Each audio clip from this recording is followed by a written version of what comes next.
जय गुरुदेव, जय माँ गायत्री। आप सभी को मेरा प्रणाम। आज हम जानेंगे कि नवरात्रा में देवी माँ की पूजा क्यों की जाती है। इन 9 दिनों में किसी भी साधक को साधना करने पर विशेष लाभ प्राप्त होते हैं। आइए जानते हैं। नवरात्रा में देवी माँ के 9 रूपों की पूजा दुष्टों के विनाश, नारी शक्ति के सम्मान, आत्मबल और सुख समृद्धि की प्राप्ति के लिए की जाती है।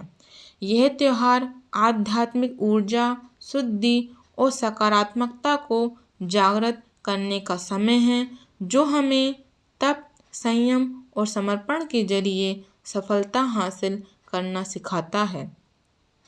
नवरात्रा के मुख्य 5 महत्व हैं। पहला है शक्ति की आराधना। देवी दुर्गा को शक्ति का प्रतीक माना जाता है। मान्यता है कि उन्होंने महिषासुर जैसे राक्षसों का वध कर देवताओं और मनुष्यों को संकट से बचाया था। दूसरा है 9 रूपों की उपासना। इन 9 दिनों में माँ के 9 अलग अलग रूपों जैसे कि शैलपुत्री, ब्रह्मचारिणी, चंद्रघंटा, कूष्मांडा, स्कंद माता, कात्यायनी, कालरात्रि, महागौरी और सिद्धात्री, इन 9 रूपों की पूजा होती है, जो जीवन के विभिन्न गुणों का प्रतिनिधित्व करते हैं। तीसरा है आध्यात्मिक और मानसिक लाभ। ये साधना नकारात्मकता को दूर कर आत्मबल और धैर्य बढ़ाती है, जिससे जीवन में फोकस और सफलता मिलती है। सुख समृद्धि की कामना। चौथा, चैत्र और शारदीय नवरात्रा में कलश स्थापना के साथ दुर्गा कवच का पाठ करने से घर में खुशहाली और सुख समृद्धि आती है। पांचवा है तप और संयम का प्रतीक।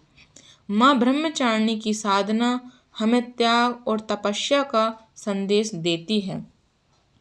नवरात्रा का उद्देश्य स्वयं के भीतर की नकारात्मकता को मारकर आंतरिक शक्तियों को जगाना है। शास्त्र कहते हैं कि यत्र नार्यस्तु पूज्यन्ते रमन्ते तत्र देवता, अर्थात जहाँ नारी की पूजा होती है वहाँ देवता निवास करते हैं। समाज में नारी को सम्मान और पूज्य स्थान देकर जब इसे पुरुष का सहायक बना लिया जाता है तो ही समृद्धि, यश, वैभव बढ़ते हैं, जिससे सुख, शांति और आनंद पूर्वक जीवन बिताया जा सकता है। इसमें कोई संदेह नहीं है कि नारी का सहयोग मानव जीवन में उन्नति के लिए आवश्यक है, अनिवार्य है।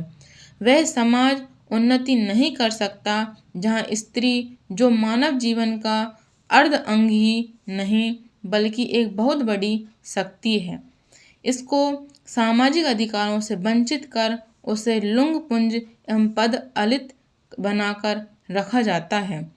आवश्यकता इस बात की है कि हम नारी को समाज में वही प्रतिष्ठा दें जिसकी आज्ञा हमारे ऋषियों और मनीषियों ने दी है।